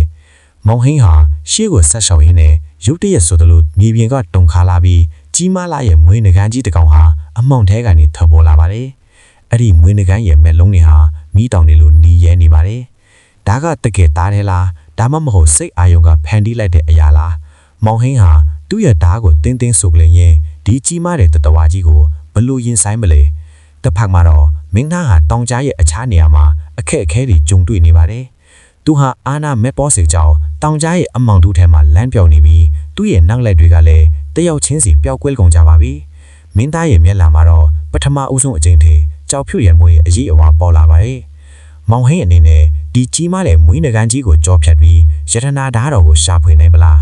းမင်းသားရဲ့ရက်ဆက်တဲ့အစီအစဉ်တွေကတောင်ကြားထဲမှာဘလို့တက်ရောက်မှုရှိမလဲမင်းသမီးနော်ကလျာဒေဗီရဲ့စွေးတင်မှုတွေကအမှန်တကယ်ဖြစ်လာမလား တစ္ဆာအောင်ကြားရဲ့အမှောင်ထုဟာကုန်းပေါင်သူရဲကောင်းမောင်ဟင်းကိုဝါမြုပ်ဖို့ကြိုးစားနေစေပါပဲအေယာမမွေနဂါးကြီးရဲ့မီးတောက်လို့နီရဲနေတဲ့မျက်လုံးတွေဟာမောင်ဟင်းကိုစိုက်ကြည့်နေပြီးသူ့ရဲ့ကြီးမားလာတဲ့ခန္ဓာကိုယ်ဟာတောင်ကြားတစ်ခုလုံးကိုလွှမ်းခြုံထားသလိုပါပဲဒါပေမဲ့မောင်ဟင်းဟာကြောက်ရွံ့မှုမရှိပဲသူ့ရဲ့ဓာတ်ကိုတင်းတင်းဆုပ်ကိုင်ရင်ဆရာသမားရဲ့စကားတွေကိုပြန်လဲကြားရောက်နေပါတယ်မင်းရဲ့နှလုံးသားကိုတည်ငြိမ်အောင်ထားပါငွေနဂါးကြီးဟာမောင်ဟင်းစီကိုပြင်းပြင်းထန်ထန်ပြင်းပြင်းလာပြီးတိုက်ခိုက်ပါတော့တယ်မောင်ဟင်းဟာလင်းမြန်လာတဲ့အရှိန်နဲ့ရှောင်သိမ်းလိုက်ပြီးသူ့ရဲ့ဓာတ်နဲ့ငွေနဂါးကြီးရဲ့ခန္ဓာကိုယ်ကိုပြန်လဲတိုက်ခိုက်ပါတယ်ဒါပေမဲ့ငွေနဂါးကြီးရဲ့အရေးပြားဟာကြောက်ဆောင်လို့မာကျော်နေပြီးမောင်ဟင်းရဲ့ဓာတ်ချက်ကြီးဟာဘာမှမတက်ရောက်သလိုပါတယ်ငွေနဂါးကြီးကဒေါသထွက်ပြီးသူ့ရဲ့ကြီးမားလာတဲ့အမိနဲ့မောင်ဟင်းကိုရိုက်ချလိုက်တယ်တိုက်ခိုက်တမ်းများငွေနဂါးဟင်းနှမ်းများကကျဲလောင်စွာမောင်ဟင်းကမြေပြင်ပေါ်ကိုပြုတ်ကျသွားပြီးတန်းရအချူရော့ရှိထားပေမယ့်သူ့ရဲ့စိတ်ကြက်ကတော့ပိုပြီးတောက်ပါတယ်သူကဆရာသမားတင်ပေးထားတဲ့လေးပွေဓာတ်ကွက်ကိုအသုံးပြုပြီးမွေနဂါးကြီးကိုပြန်လဲတိုက်ခိုက်ပါတော့တယ်သူ့ရဲ့ဓာတ်အရှင်ဟာမြင်ရယုံမှသာရှိပြီးမွေနဂါးကြီးဟာသူ့ရဲ့တိုက်ချက်တွေကိုမရှောင်သိမ့်နိုင်ပဲသူ့ရဲ့မျက်လုံးကဖတ်ကိုဒဏ်ရာရရှိသွားတယ်မွေနဂါးကြီးကနာကျင်မှုကြောင့်ရုန်းကန်ပြီးမောင်ဟင်းကိုပြင်းပြင်းထန်ထန်ပြန်လဲတိုက်ခိုက်ပါတော့တယ်ဒါပေမဲ့မောင်ဟင်းကဆရာသမားရဲ့စကားတွေကိုတတိယပြီးတည်ငြိမ်စွာရှောင်သိမ့်လိုက်ပါတယ်သူကမွေနဂါးကြီးရဲ့အားနည်းချက်ကိုရှာဖွေရင်းသူ့ရဲ့နှလုံးသားကပြတ်တဲ့လမ်းကိုပဲယုံကြည်ပါတော့တယ်ရုတ်တရက်ဆိုသလိုမောင်ဟင်းကမွေနဂါးကြီးရဲ့ခန္ဓာကိုယ်ပေါ်မှာထူးဆန်းတဲ့အမတ်တားတစ်ခုကိုမြင်တွေ့လိုက်ပါတယ်အဲ့ဒီအမတ်တားဟာရှေးအောင်ဘရင်ကြီးရဲ့ရတနာဓာတ်တော်နဲ့တူညီနေပါတယ်မောင်ဟင်းကအဲ့ဒီအမတ်တားကိုပြစ်မှတ်ထားပြီးသူ့ရဲ့ဓာတ်နဲ့ပြင်းပြင်းထန်ထန်တိုက်ခွက်လိုက်ပါတယ် မွေးနဂါးကြီးဟာနာကျင်မှုကြောင့်ဟိမ့်ဟောက်ပြီးမြေပြင်ပေါ်ကိုလဲကျသွားပါတော့တယ်မွေးနဂါးကြီးလဲကျသွားတဲ့အချိန်မှာပဲသူ့ရဲ့ခန္ဓာကိုယ်ထဲကနေတောက်ပါလာတဲ့အလင်းတန်းတစ်ခုထပ်ပေါ်လာတယ်အဲ့ဒီအလင်းတန်းထဲမှာတော့ရှေးအောင်ဘရင်တို့ရဲ့ရတနာဓာတ်တော်ဟာကောင်းကင်ယံမှာပြန်ထမ်းနေပါတယ်မောင်ဟင်းကအဲ့ဒီဓာတ်တော်ကိုစုပ်ကန်လိုက်ပြီးသူ့ရဲ့နှလုံးသားထဲမှာတော့ပြတ်သားတဲ့အမှန်တရားရဲ့အရှင်အဝတွေကတောက်ပါနေပါတယ်မောင်ဟင်းကရတနာဓာတ်တော်ကိုကိုင်းဆောင်ရင်းသစ္စာတောင်ကြားကနေထွက်ခွာလာခဲ့ပါတယ်သူဟာဆီရာသမားရဲ့စကားတွေကိုသတိရပြီးတည်ငြိမ်စွာရှောင်လန်းပါတော့တယ်အမှန်တရားဟာအမြဲတမ်းအနိုင်ရလိမ့်မယ်နေပြီးတော့ကိုပြန်လေရောက်ရှိတဲ့အချိန်မှာတော့မောင်ဟင်းကဘရင်ကြီးရဲ့ရှေ့မှာရပ်နေပါတယ်ဘရင်ကြီးကမောင်ဟင်းကိုချီးမြှူးပေးမဲ့မင်းသားရဲ့ရက်ဆက်တဲ့လွတ်ရက်တွေကိုလည်းစိုးရင်တကြီးစောင့်ကြည့်နေပါတယ်မောင်ဟင်းမင်းရဲ့အစွမ်းစားနဲ့အမှန်တရားကိုချစ်မြတ်နိုးတဲ့ကြီးကိုကျွန်ုပ်ချီးမြှူးပါတယ်မင်းသားမင်းရဲရန်သူဟာမောင်ဟင်းရဲ့အောင်မြင်ကိုမြင်တွေ့တဲ့အခါသူ့ရဲ့မျက်နှာဒေါသကြောင့်ညီညမ်းသွားပြီးသူ့ရဲ့ဓာတ်ကိုဆွဲထုတ်လိုက်ပါတယ်ဒီနေ့မှာပဲငါမင်းကိုတတ်ပြီးငါရဲ့ဂုံတိတ်ခါကိုပြန်ယူမယ်မင်းသားမောင်ဟင်းစီကိုပြေးဝင်ပြီးတိုက်ခိုက်ပါတော့တယ်ဒါချင်းခုတ်တန်တွေဟာနန်းရင်ပြင်တစ်ခုလုံးကိုလွှမ်းခြုံနေပြီးအမှန်တရားနဲ့မောက်မမှုတို့ရဲ့တိုက်ပွဲဟာပိုပြီးပြင်းထန်လာပါတယ်မောင်ဟင်းဟာမင်းသားရဲ့တိုက်ချက်တွေကိုရှောင်သိမ်းလိုက်ပြီးသူ့ရဲ့ဓာတ်နဲ့ပြန်လဲတိုက်ခိုက်ပါတယ်သူဟာဆရာသမားရဲ့တင်ကြားမှုကိုတတိယပြီးတီးငိမ့်စွာတိုက်ခိုက်လိုက်ပါတယ်မင်းသားကမောင်ဟင်းရဲ့တိုက်ချက်တွေကိုမရှောင်သိမ်းနိုင်ပဲသူ့ရဲ့ဓာတ်ဟာမောင်ဟင်းရဲ့ဓာတ်နဲ့ရိုက်မိပြီးလွတ်ထွက်သွားပါတယ်မင်းသားဟာနန်းရင်ပြင်ထဲမှာရှုံးနှင်းသွားပြီးသူ့ရဲ့ဓာတ်ဟာသူ့ရဲ့ဘေးနားမှာလဲလျောင်နေပါတယ်နန်းရင်ပြင်တစ်ခုလုံးတိတ်ဆိတ်သွားပြီးအားလုံးကမြင်သက်စွာစောင့်ကြည့်နေပါတယ်မောင်ဟင်းကမင်းသားစီကိုလောင့်သွားပြီးသူ့ရဲ့ဓာတ်ကိုသိမ်းလိုက်ပါတယ်မင်းသားဒီနေ့မှပဲမင်းရှုံးနှင်းသွားပြီဒါပေမဲ့မင်းရဲ့ရက်ဆက်တဲ့ရုပ်များတဲ့လွတ်ရက်တွေဟာဘယ်တော့မှဖုံးကွယ်လို့မရဘူးအမှန်တရားဟာအမြဲတမ်းအနိုင်ရလိမ့်မယ်မောင်ဟင်းရဲ့စကားတွေနန်းရင်တင်တစ်ခုလုံးဟိမ့်ထွက်သွားပါတယ်မင်းသမီးနော်ကလျာရီရဲ့မျက်ကွင်းထဲမှာတော့ဝမ်းသာစိတ်တွေကတောက်ပါနေပြီးသူ့ရဲ့ဘဝဟာအန်ဒီယေကနေကင်းဝီးသွားတာကိုသူသိနေပါတယ်မောင်ဟိနောက်ထပ်စိန်ခေါ်မှုတွေကိုဘလို့ကြော်ထက်မလဲမင်းသားရဲ့နောက်ထပ်ရုပ်မြတဲ့အစည်းအဝေးတွေကိုဘလို့ဆက်ပြီးရင်ဆိုင်မလဲမင်းသမီးနော်ကလျာရီရဲ့ကံကြမ္မာကိုဘလို့ဆက်ဖြစ်မလဲအပိုင်းခုနှစ်ကိုဆက်လက်ဆောင်မျှော်ပါနန်းရင်ပြင်ထက်ကဖုံးမုံတွေငိမ့်တက်သွားတဲ့အခါအားလုံးရဲ့အကြည့်တွေဟာရတနာဓာတ်တော်ကိုကြစ်ကြစ်ပါအောင်စုပ်ကင်ထားတဲ့မောင်ဟင်းစီမှာပဲရပ်တန့်နေခဲ့ပါတယ်အောင်ပွဲရဲ့နောက်ဆက်တွဲတိတ်ဆိတ်မှုဟာစက္ကန့်ပိုင်းလောက်ပဲကြာမြင့်ခဲ့ပေမဲ့အဲ့ဒီအချိန်အတော်အတွင်းမှာနန်းတော်ကြီးတစ်ခုလုံးဟာအသက်ရှူဖို့တောင်မိလော်နေတယ်လို့ပါပဲဘီရင်ကြီးရဲ့မျက်ဝန်းတွေထဲမှာတော့မောင်ဟင်းအပေါ်ဂုံယူမှုနဲ့အတူရှေ့လျှောက်ကြုံတွေ့ရမယ်ကံကြမ္မာလိုင်းတဘိုးတွေအတွက်စိုးရင်ရိတ်တူရှင်တွဲနေခဲ့ပါပဲမင်းသားမင်းရဲ့ရန်တူဟာအဆက်တကွဲရှုံးနှိမ်ပြီးတော့နန်းရင်ပြင်ထဲကနေတိတ်တဆိတ်ပျောက်ကွယ်သွားခဲ့ပေမဲ့သူ့ရဲ့အမုန်းတရားတွေကတော့နန်းတော်နေရန်တွေကြားမှာအရေးလိုကြံရစ်နေခဲ့ပါတယ်။မောင်ဟင်းဟာရတနာဓာတ်တော်ကိုဘရင်ကြီးထံဆက်သလိုက်တဲ့အချိန်မှာဓာတ်တော်စီကနေထူးဆန်းတဲ့တုံကာမှုတစ်ခုကိုခန်းစားလိုက်ရပါတယ်။ဒါဟာရိုးရိုးဓာတ်တစ်စင်းမဟုတ်ပဲရှေးဘရင်တွေရဲ့ဝိညာဉ်နဲ့တိုင်းပြည်ရဲ့ကံကြမ္မာကိုထိမ့်ချုပ်ထားတဲ့တက်ရှိလက်နက်တစ်ခုလိုပါပဲ။ညင်းနဲ့တန်းခေါင်ရဲ့အချင်းရောက်တဲ့အခါမောင်ဟင်းဟာနန်းတော်ရဲ့အပြင်ဘက်မှာတင်းငိမ့်စွာထိုင်နေရင်သူ့ရဲ့ဒဏ်ရာတွေကိုဆေးထည့်ပေးနေတဲ့မင်းသမီးနော်ကလျာဒေဝီကိုငေးကြည့်နေမိပါတယ်။မင်းသမီးရဲ့မျက်ဝန်းတွေထဲမှာစိုးရိမ်မှုတွေပြင်းထန်နေပြီးထိုမရဲ့နှုတ်ဖျားကနေထွက်လာတဲ့စကားတွေဟာမောင်ဟင်းရဲ့နှလုံးသားကိုလှုပ်ခတ်စေခဲ့ပါတယ်။မောင်ဟင်းရှင်အောင်ပွဲရခဲ့တာဝမ်းသာပေမဲ့ကျမရင်ထဲမှာမကောင်းတဲ့နမိတ်တစ်ခုကိုခံစားနေရတယ်။အဲ့ဒီချိန်မှာပဲနန်းတော်ရဲ့အနောက်ဘက်ကင်းမြော်စင်စီးကနေစူးရှားလာတဲ့ခရုတန်တန်ကြီးထပ်ပေါ်လာပါတယ်။ဒါဟာရန်သူတွေကျူးကျော်လာတဲ့အချက်ပေးတံတွေဖြစ်ပါတယ်။ဒါပေမဲ့ဒီရန်သူတွေဟာတာမန်စစ်တီတွေမဟုတ်ပဲမင်းသားမင်းရဲ့ရန်သူနဲ့လွတ်ဝတ်ပူးပေါင်းထားတဲ့အမုံတူကောင်းကမော်စရာတွေနဲ့လောက်ကျန်သက်ထက်သူတွေဖြစ်နေပါတယ်။သူတို့ရဲ့ရည်ရွယ်ချက်ကတော့ရတနာဓာတ်တော်ကိုလူယူဖို့နဲ့ကုန်းပေါင်ရာဇပလင်ကိုသွေးချောင်းစည်းစီဖို့ပါပဲ။မောင်ဟင်းဟာတန်ဃာတွေကိုဂယုမဆိုင်နိုင်ပဲရတနာဓာတ်တော်ကိုပြန်လဲဆွဲထုတ်လိုက်ပါတယ်။ဓာတ်တော်စီကနေထပေါ်လာတဲ့စိတ်မြမြအလွန်တန်းဟာမောင်မိုက်နေတဲ့နန်းတော်ဝင်းတစ်ခုလုံးကိုလင်းထိန်သွားစေပါတယ်။အမောင်တို့တွေကနေခုံအုပ်လာတဲ့မျက်နှာဖုံးဆွဲလှုပ်ချိန်တပ်ချက်သူတွေဟာလေထဲမှာပြန်တိုင်းနေသလိုလင်းပြန်လာပြီးပဲမောင်ဟင်းရဲ့ဓာတ်ချက်တွေဟာသူတို့ထပ်ပိုပြီးတိကျနေပါတယ်။တိုက်ပွဲဟာနန်းတော်ဆောင်တွေကြားတဲ့အထိကူးဆက်သွားပြီးဓာချင်းရိုက်တန်းတွေနဲ့အတူမိတောက်တွေကလည်းကောင်းကင်ရံအထိမြင့်တက်လာပါတယ်။မောင်ဟင်းဟာမင်းသမီးကိုကာကွယ်ရင်းရန်သူအင်အားအလုံးကိုတယောက်ထဲရင်ဆိုင်နေရပါတယ်။အဲ့ဒီအချိန်မှာပဲအမောင်တို့ခုံးကခေါင်းဆောင်လို့ယူဆရတဲ့လူဝိကျဲတူဟာထူးဆန်းတဲ့မန်တန်တွေကိုရွတ်ဆိုနေရင်မောင်ဟင်းရဲ့ရှေ့မှာပေါ်လာပါတယ်။သူ့ရဲ့လက်ထဲမှာတော့ တွေးတောင်လွှမ်းနေတဲ့တုတ်ကောက်တစ်ခုရှိနေပြီးအဲ့ဒီတုတ်ကောက်ကထပ်ပေါ်လာတဲ့အမဲတောင်စွမ်းအင်တွေဟာယတနာဓာတ်တော်ရဲ့အလင်းကိုဝါမျိုးကိုကြိုးစားနေပါတယ်။မောင်ဟိန်းမင်းရဲ့ဓာတ်တော်ဟာငါတို့အတွက်ပဲထည့်ရမယ်။ဒါဟာကမောင်ဦးကနေတတ်မှတ်ထားတဲ့ကံကြမ္မာပဲလို့အဲ့ဒီလူက SS ချိုင်အတန်နဲ့ပြောလိုက်ပါတယ်။မောင်ဟိန်းဟာသူ့ရဲ့စိတ်သက်ကိုတည်ငြိမ်အောင်ထားလိုက်ပြီးဆရာသမားရဲ့နောက်ဆုံးတင်ကြားမှုကိုပြန်လည်အမှတ်ရလိုက်ပါတယ်။စွမ်းအင်ဆိုတာလက်မောင်းမှရှိတာမဟုတ်ဘူးယုံကြည်ချက်မှရှိတာမောင်ဟိန်းဟာယတနာဓာတ်တော်ကိုကောင်းကင်ယံကိုမြောက်လိုက်တဲ့အခါဓာတ်တော်စီကနေမိုးကျူးတန်လိုဟိန်းထတ်တန်ကြီးထပ်ပေါ်လာပြီးအဖြူရောင်အလင်းတန်းကြီးဟာအမောင်တို့စွမ်းအင်တွေကိုဖုတ်ထွင်းသွားပါတော့တယ်အမောင်တို့ဂုံသားတွေဟာနာကျင်းစွာအော်ဟစ်နေရနှုတ်ဆုပ်သွားကြပေမဲ့သူတို့ရဲ့ခေါင်းဆောင်ကတော့လောင်ပွန်းတစ်ခုနဲ့အတူအငွေ့ပြန်ပျောက်ကွယ်သွားခဲ့ပါလေဒါဟာအစပဲရှိသေးတယ်မောင်ဟိန်းငါတို့ပြန်လာခဲ့မယ်တိုက်ပွဲပြီးတဲ့နောက်မှာတော့နန်းတော်ကြီးဟာပျက်စီးယိုယွင်းမှုအချို့နဲ့အတူပြန်လဲတိတ်ဆိတ်သွားပါလ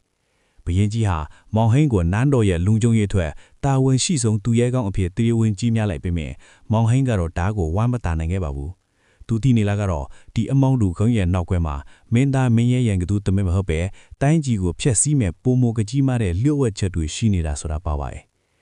့နောက်တနေ့မနေ့ခင်မှာတော့မောင်ဟိန်းဟာရတနာဓာတ်တော်ရဲ့မူလစစ်မြစ်နဲ့အမောင်တို့ခုံးကိုအမျိုးပြတ်ချေမုန်းဖို့အတွက်နန်းတော်ကနေခနာတာထွက်ခွာပြီးဝေးလန်လာတဲ့ဝိဇာတောင်တန်းစီကိုခရီးထွက်ဖို့ဆုံးဖြတ်လိုက်ပါတယ်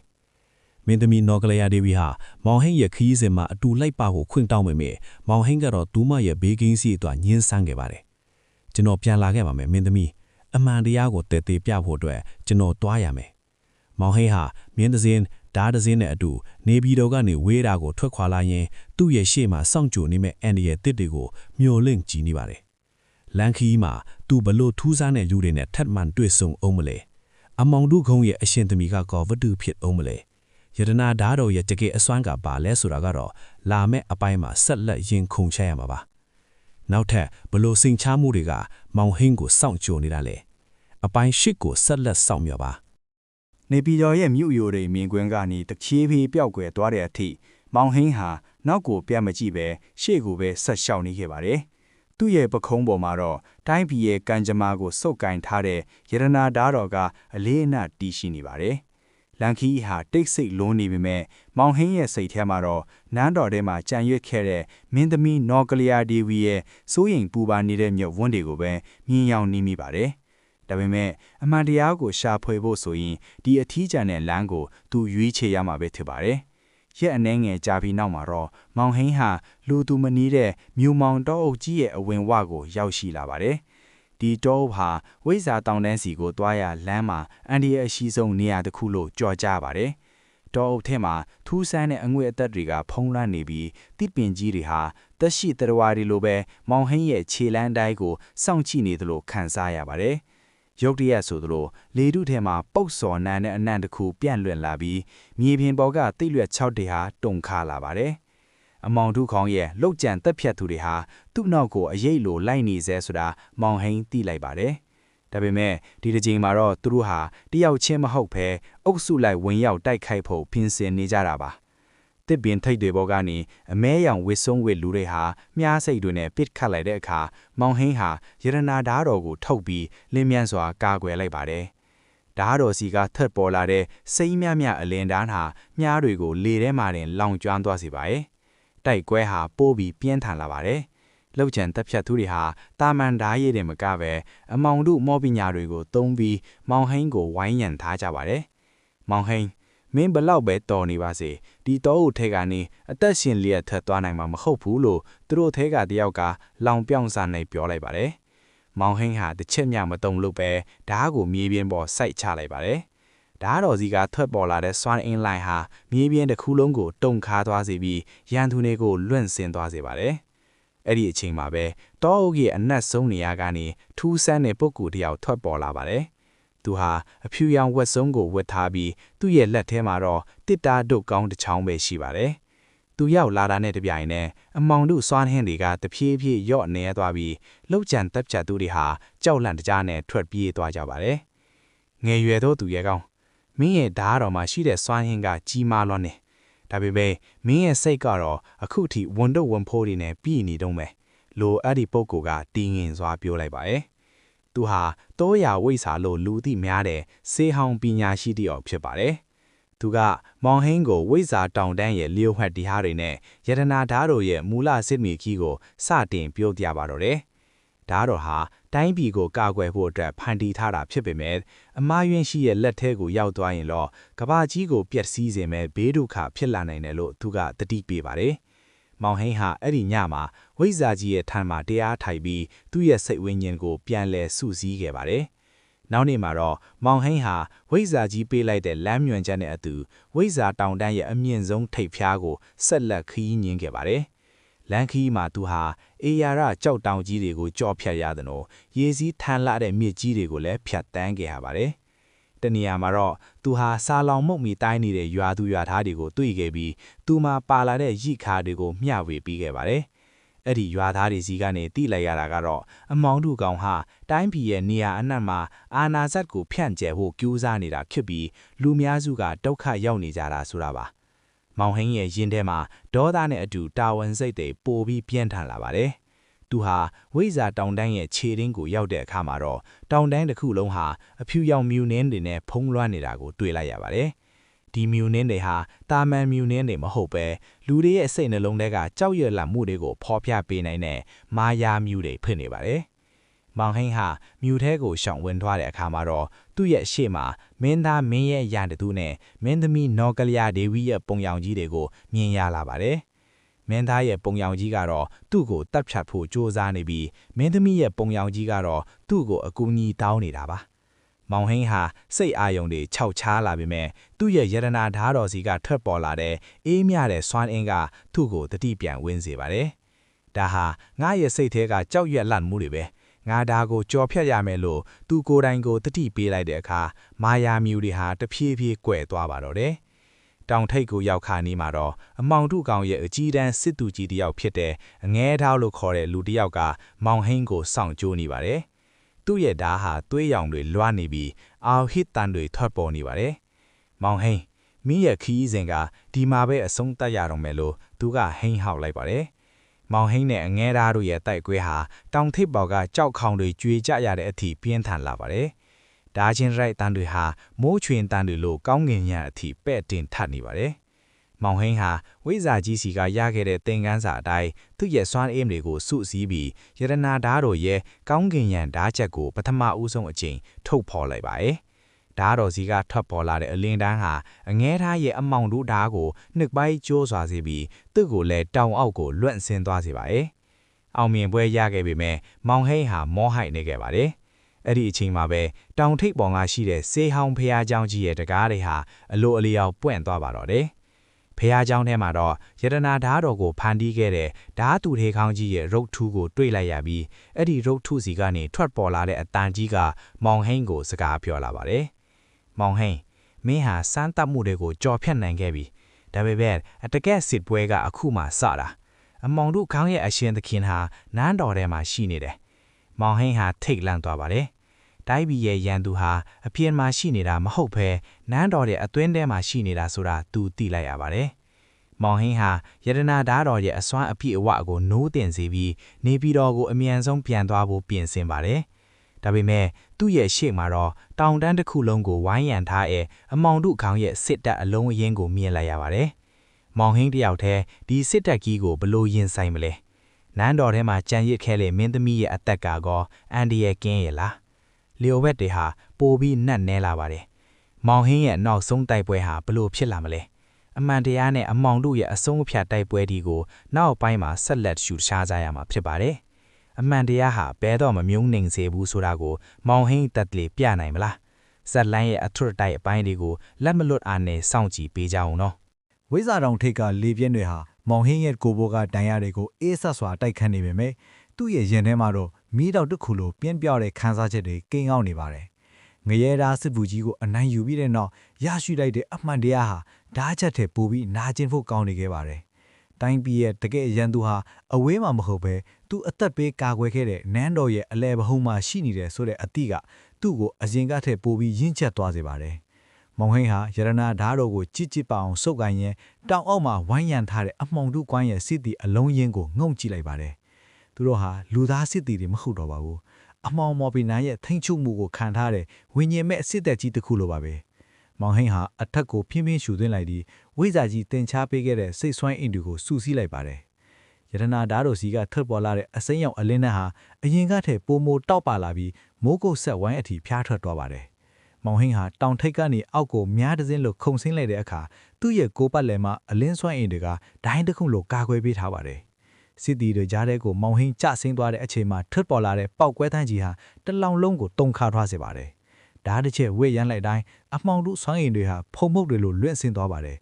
်ဒါဟာတိုက်ခိုက်နေတာမဟုတ်ပဲအမှောင်တို့ထဲမှာပိတ်မိနေတဲ့ဝိညာဉ်တွေကိုလွတ်မြောက်အောင်လှုပ်ပေးနေတာပါမောင်ဟင်းရဲ့ခြေလိုင်းတွေဟာတစ်ချက်မှမတုံဆိုင်ပဲရှေ့ကိုပဲဦးတည်နေပါတယ်သူ့ရဲ့စိတ်ထဲမှာတော့မင်းသမီးရဲ့ဘေးကင်းကြီးကတာပထမပါ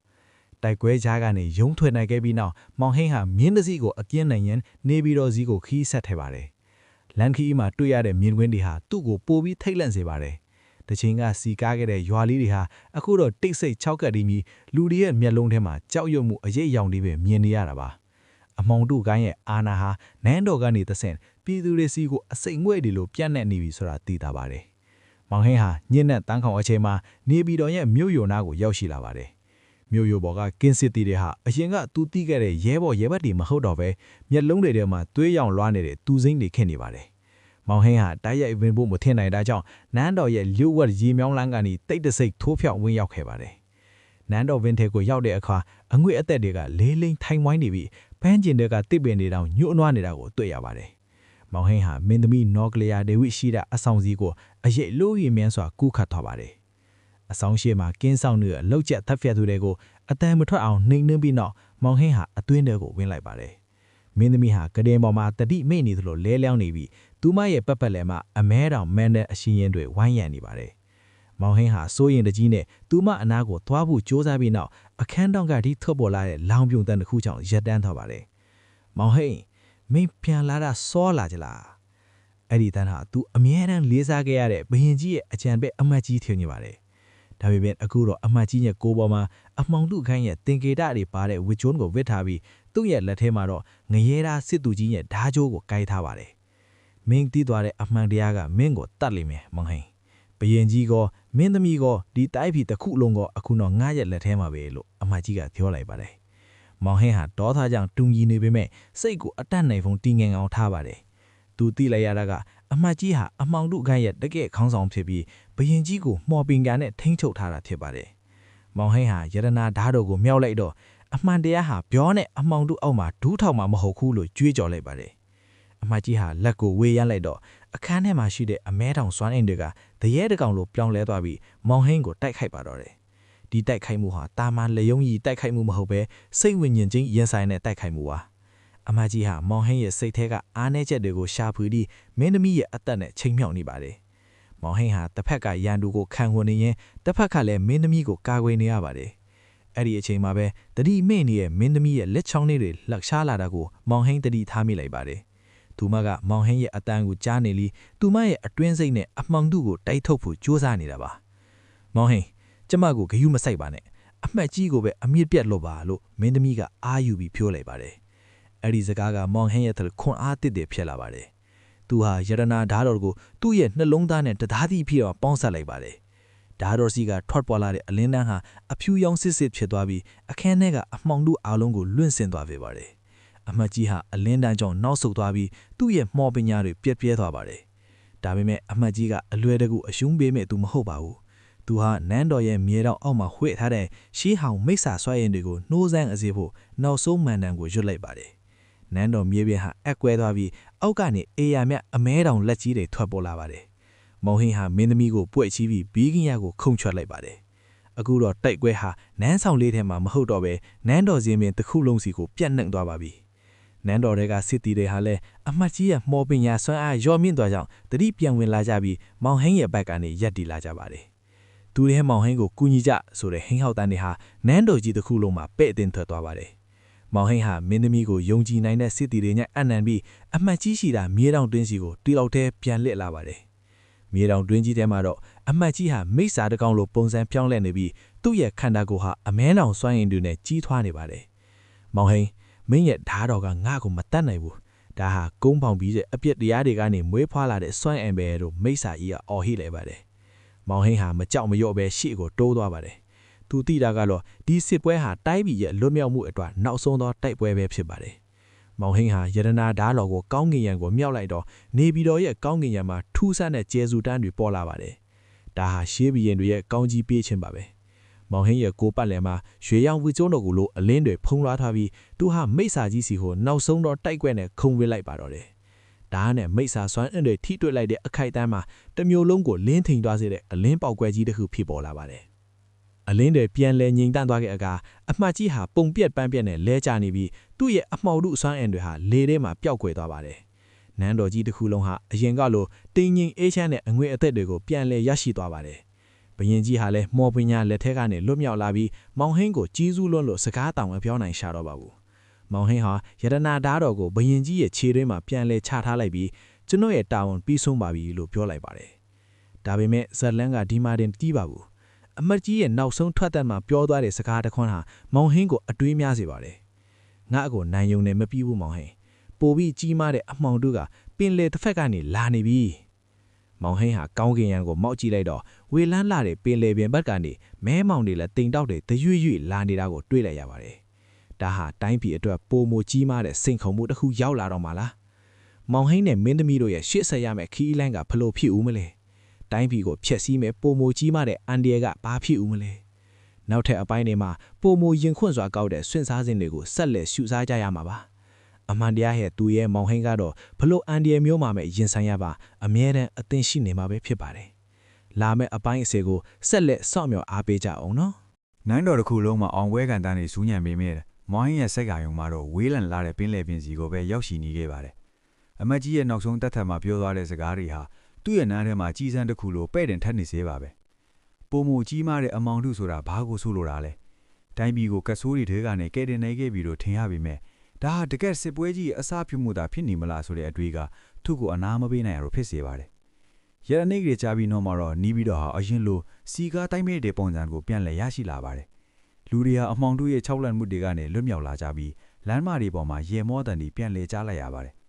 ဒါပေမဲ့မောင်ဟင်းကတော့နန်းတော်ရဲ့အမြင့်ဆုံးမျောခြင်းပေါ်မှာရက်ပြီးတောင်ဘက်ရက်ကိုပဲစိုက်ချနေမိပါတယ်ပင်လယ်ဘက်ကနေလာတဲ့လေဟာအရင်လိုလက်ဆက်မှုမရှိတော့ဘဲထူးဆန်းတဲ့အပုပ်နတ်နဲ့အေးဆက်တဲ့အငွေအသက်တွေပါဝင်နေတာကိုသူသတိထားမိပါတယ်အဲ့ဒီချိန်မှာပဲမင်းသမီးနော်ကလီယာဒေဝီဟာမောင်ဟင်းရဲ့အနာကိုတိတ်တဆက်ရောက်လာပါတယ်သူမရဲ့မျက်နှာမှာကျမ်းမာရေးပြန်လဲကောင်းမွန်လာတဲ့အရေးအယောင်တွေရှိနေပြီးမြဲမျက်ဝန်းဒီထဲမှာတော့စိုးရင်ပူပန်မှုတွေကဖုံးကွယ်မရအောင်ရှိနေပါတယ်မောင်ဟင်းရှင်ဘာလီကိုဒီလောက်တောင်တွေးနေရလားလဲအမကြီးလည်းမရှိတော့ဘူးတိုင်းပြည်လည်းအေးချမ်းသွားပြီမဟုတ်လားလို့သူမကတိုးတိုးလီမေးလိုက်ပါတယ်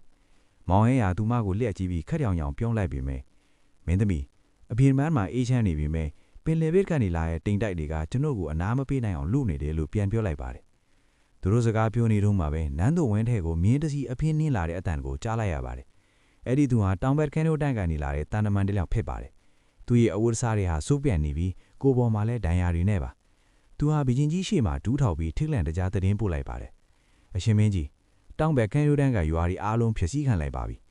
တိုက်ခိုက်တဲ့သူတွေကလူတွေမဟုတ်ပါဘူးသူတို့ဟာရေထဲကနေထွက်လာတဲ့ကြောက်ရွံ့တွေလိုခိုင်မာပြီးစိမ့်ပြာရောင်အလင်းတွေထွက်နေတဲ့တတော်အားတွေပါဒီသတင်းကနန်းတော်တစ်ခုလုံးကိုမိုးကြိုးပေးတယ်လို့တွန်းလှုပ်သွားစေပါတယ်မောင်ဟင်းဟာချက်ချင်းပဲဘရင်ကြီးရှိကိုတွားပြီးအရှင်မင်းကြီးကျွန်တော်ကိုခွင့်ပြုပါကျွန်တော်အခုချက်ချင်းတောင်ဘက်ကိုတွားပြီးအခြေအနေကိုစုံစမ်းပါစီလို့ခွင့်ပန်းလိုက်ပါတယ်ဘရင်ကြီးကတက်ပြင်းချရင်ရတနာတော်ကိုကြွိလိုက်ပါတယ်မောင်ဟင်းမင်းရဲ့ခရီးလမ်းကဘယ်တော့မှဆုံးမမဟုတ်သင်ပါရဲ့တွားပါတိုင်းပြည်ရဲ့ကံကြမ္မာကမင်းရဲ့လက်ထဲမှာပဲရှိတယ်လို့မိန့်ကြားလိုက်ပါတယ်မောင်ဟင်းကအချိန်ဆွဲမနေတော့ပဲသူ့ရဲ့ရဲဘော်ရဲဘက်အနေငယ်နဲ့အတူတောင်ဘက်ကိုခရီးစတင်ခဲ့ပါတယ်လမ်းခရီးမှာသူတို့တွေ့ရတဲ့မြင်ကွင်းတွေဟာရင်နာစရာကောင်းလာပါတယ်ပင်လယ်ကမ်းဆက်တဲ့ရွာလေးတွေဟာမီးလောင်ကျွမ်းနေပြီးလူတယောက်မှမရှိတော့ပါဘူးထူးခြားတတ်တာကအဲ့ဒီနေရာတွေမှာတာမန်လက်နက်တွေနဲ့တိုက်ခိုက်ထားတဲ့အရာတွေမဟုတ်ပဲပြင်းထန်တဲ့အစိမ်ငုပ်တွေနဲ့လောင်ကျွမ်းထားတဲ့အမတားတွေကိုတွေ့ရတာပါမောင်ဟင်းကမြေပြင်ဘောကထူးခြားတဲ့အကိခုံတစ်ခုကိုကောက်ယူလိုက်ပါတယ်အဲ့ဒီအကိခုံကတမဏီတဲ့မာကျော်ပြီးအေးဆက်လွန်းလာပါတယ်ဒါဟာအမောင်ထုကုံရံထဲပို့ပြီးရှေးကြတဲ့ပင်လယ်နဂါးမျိုးတန်းတွေရဲ့အကိခုံပဲလို့မောင်ဟင်းရဲ့စိတ်ထဲမှာဝိဇာကြီးပြောခဲ့မှုတဲ့ဒန်းတာတွေကိုသတိရလိုက်ပါတယ်